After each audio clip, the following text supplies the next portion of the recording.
What's up, YouTube? It's your boy Nash here. Welcome back to the channel. Sorry guys, I couldn't speak. Excuse me. Anyway, before we get started with this week's episode of Yu-Gi-Oh's Biggest Issue, the road to 200 subs has now come to a close, and we're now on the road to 500 subs. Who knows? Maybe we might hit 500 subs by the end of the month, which is basically the end of 2023. Only time will tell. But as I have said in previous videos, excuse me, if this channel does get to 500 subs, I will open up this Korean LOB booster box, excuse me, in its entirety on the channel that I got from my partners at Collector Store. So be sure to check them out. Link and address will be in the description below. By checking them out, not only does it support them, it also supports the channel. Excuse me. And I would greatly appreciate it.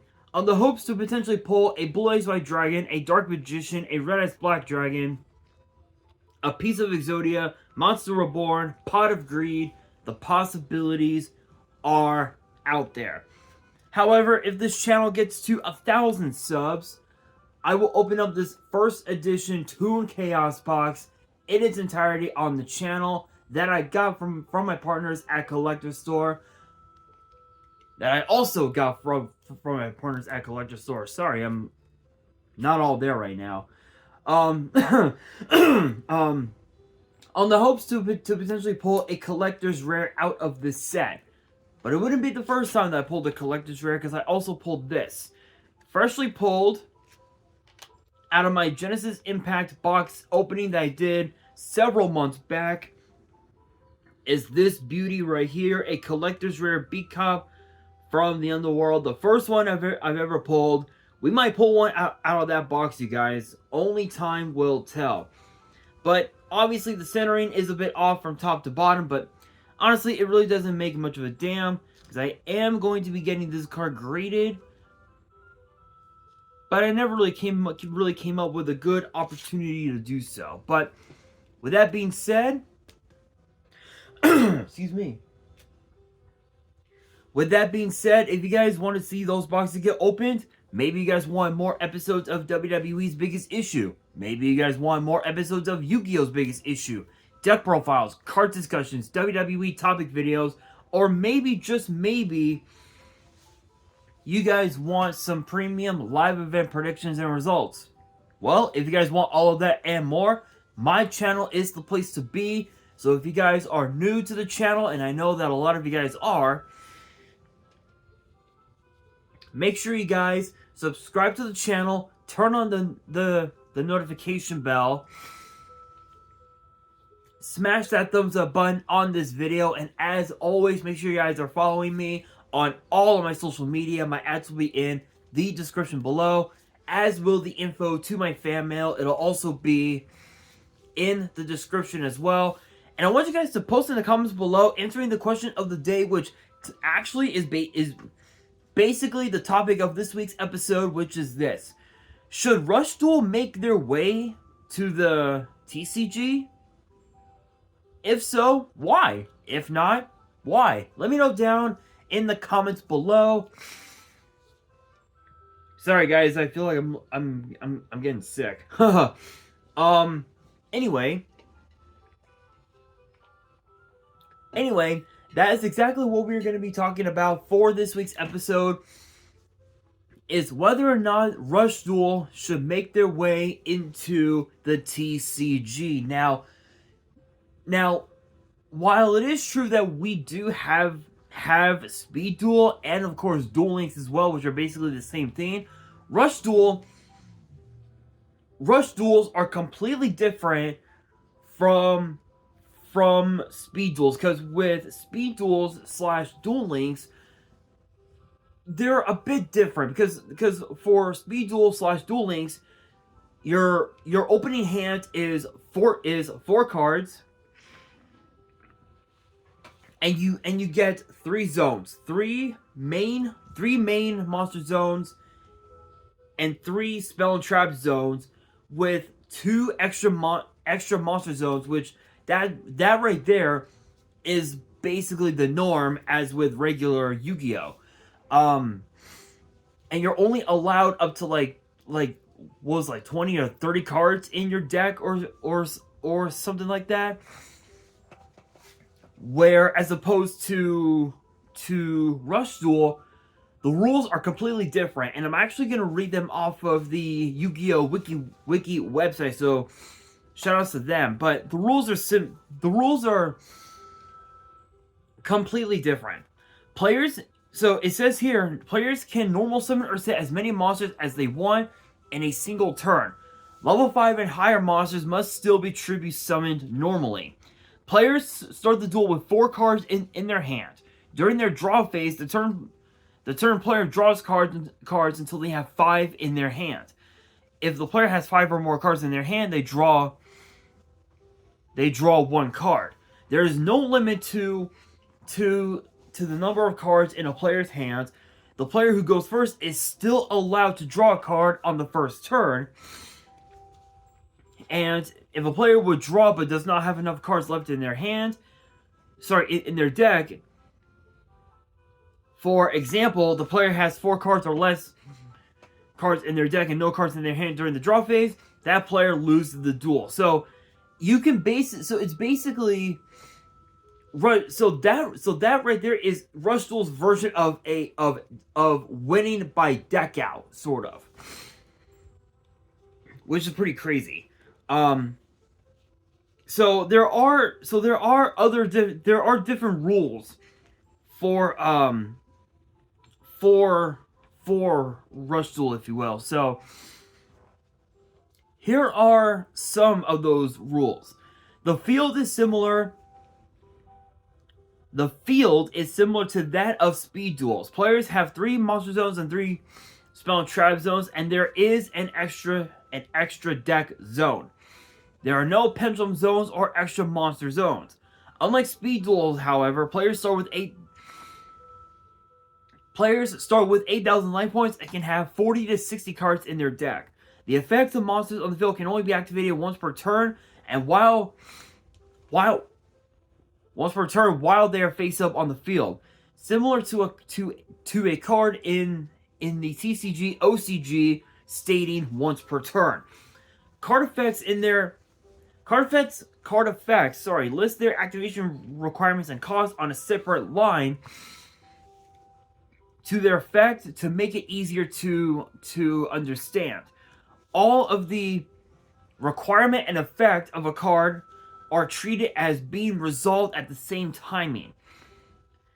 If the requirement or effect of the last card used meets the activation requirement of a trap card, that trap card can be activated without missing the timing. So what that means is, if trap cards have a when effect, it means that basically that one trap card won't miss timing, which is actually pretty cool.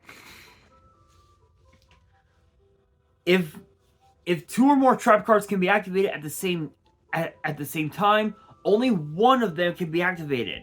The non-turn player chooses first whether or not to activate a trap card. If they do not, the turn player can then choose whether or not to activate a trap card. Like Speed Duels, there is no main phase 2. Rush Duels also do not include the standby phase. Some cards are specifically marked as legend cards. A deck... I swear, guys, I apologize. I don't know if you guys can hear in the background,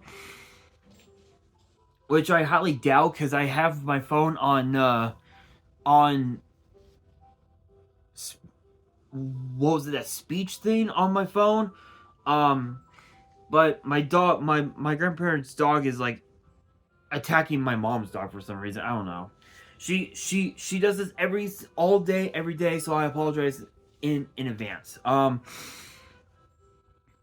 where was I? Oh, right. Some cards are specifically marked as legend cards. A deck can contain a maximum of 1 legend card of each card type. Okay, so basically, So basically, you're not allowed to have 3 copies of Blue Eyes White Dragon in your deck to summon out Blue Eyes Ultimate Dragon. The only way you would ever summon Blue Eyes Ultimate Dragon if it became a legend card is if you had Blue Eyes plus 2 King of the Swamp. That's it. Plain simple. Plain simple. Plain simple. So obviously, Rush Duel has been around for about a couple years now, and there's been quite a few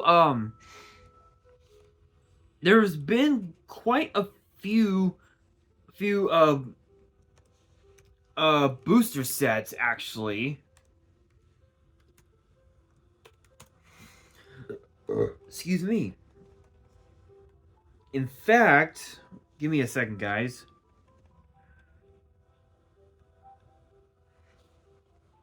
Excuse me. Going back to the Yu-Gi-Oh wiki website. Okay, so there's been quite a few booster sets, pack, decks, different like starter deck sets and whatnot. So obviously you've got their battle pack sets. You've got the character pack sets, the deck modification pack sets, secret ace packs. In fact, there's only been a few. There's been a few, so I'm actually gonna try and name every last one of them. So we have Battle Pack 2022 Volume 1 and 2, Battle Pack Volumes 1 through 4, Character Pack Gakuto / Roa / Roman, Deck Modification Pack Destined Power Destruction. Okay, so they're all deck modification packs. Okay, so Destined Power Destruction, Dynamic Eternal Life, Fantastrike Mirage Impact, Fierce Thunderstorm, Hyperspeed Rush Road, Shocking Lightning Attack, Extra Transcendent Power Up Pack,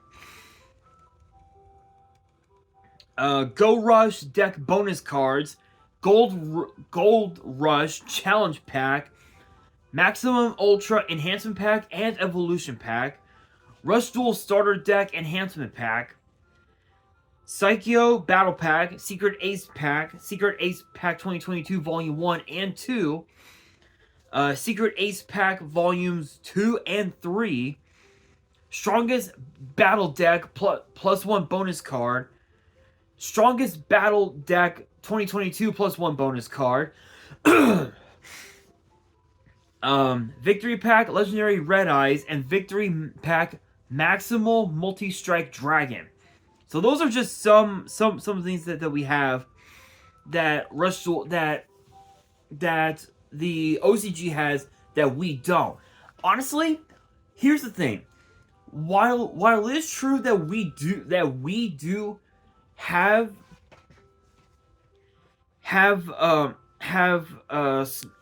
Speed Duel,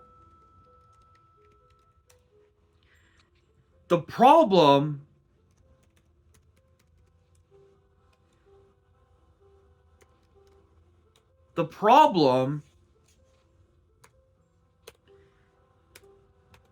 is the fact that with Rush Duel, it's sort of like, in a way with Rush Duel, it's kind of like you're playing like Go format, if you will, where whoever goes first is still allowed to draw their sixth card, if you will. So in a way,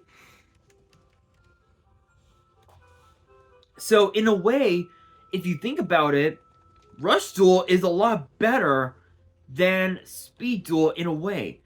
While, I mean, some people might not think that, but the way I see it, Hang on a second, guys.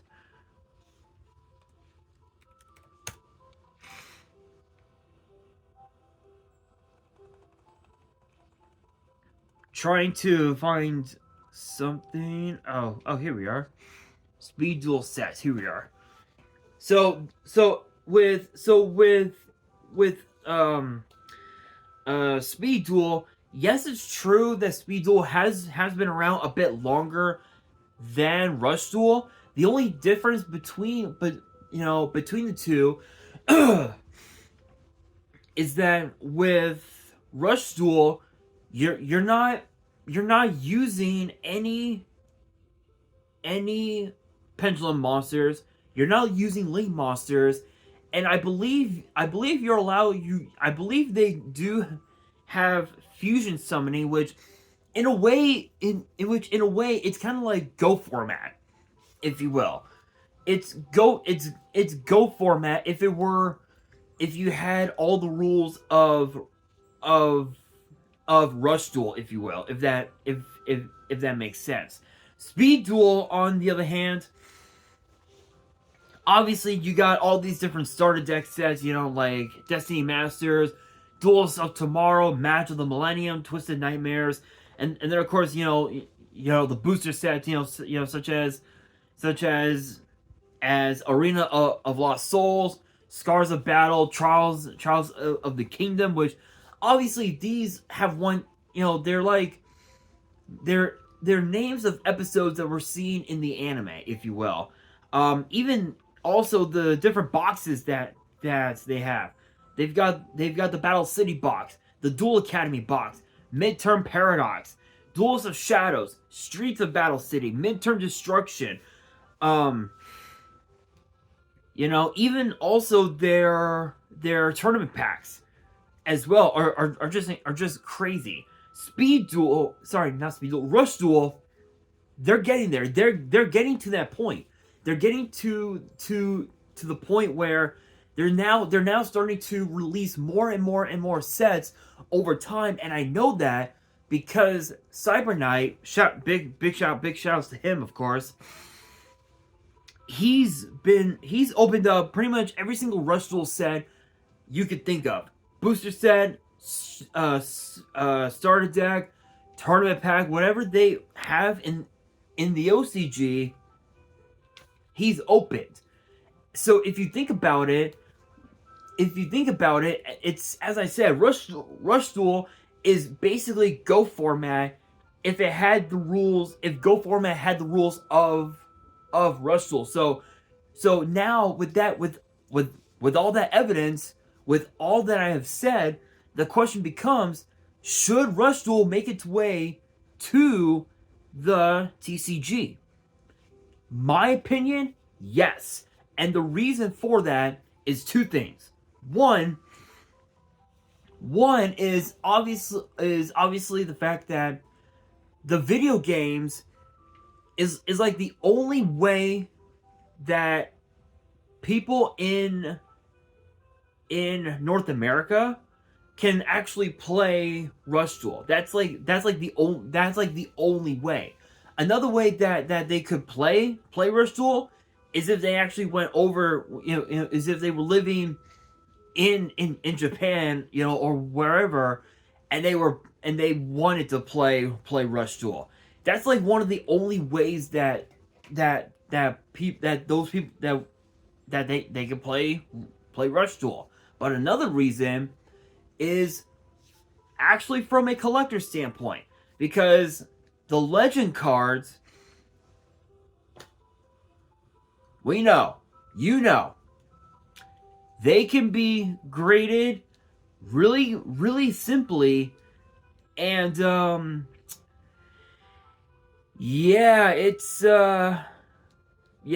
Duels have become quite popular, haven't they?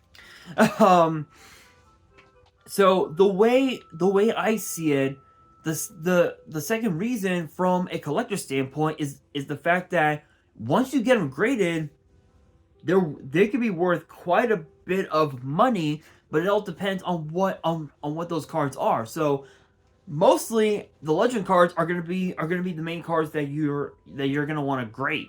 you know. So I could definitely see it, but I don't know if we're ever going to anyway. So this was something that I get it. I get that this was a bit of a controversial topic, but this was something that I've been wanting to talk about for a while because of the fact that I've been intrigued by Rush Duels from what I've seen in Cyber Knight's videos. I might have to watch a gameplay on YouTube of Rush Duel and see for myself how it works. So again, should Rush Duel make their way into the TCG? My opinion, yes. I think it would be a great asset to the game here in here in North America, and people and with that, people all over the world would be able to play not only Speed Duel, not only regular Yu-Gi-Oh, but also Rush Duel as well. Everybody would be able to play and pretty much all forms of Yu-Gi-Oh in all different formats, and we could potentially see, at a future YCS or future nationals or whatever, actually have Rush Duel. Like right now, we have YCS Bologna, I believe. I don't know if I don't know how it's pronounced, but we got that YCS coming up this weekend, and I can tell you one thing right now: it's gonna be interesting to say the very least.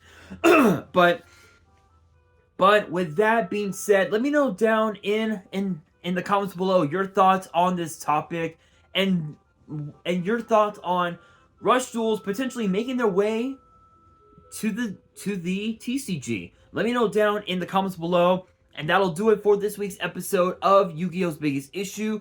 Hopefully you guys enjoyed. If you did, make sure you guys smash that thumbs up button. If you guys are new to the channel and you guys want more episodes of Yu-Gi-Oh's Biggest Issue in the future, make sure you guys subscribe to the channel, turn on the notification bell, and follow me on all of my social media. My ads will be in the description below, as will the info to my fan mail. It'll also be in the description as well. And on that, this is your boy Nash, signing out.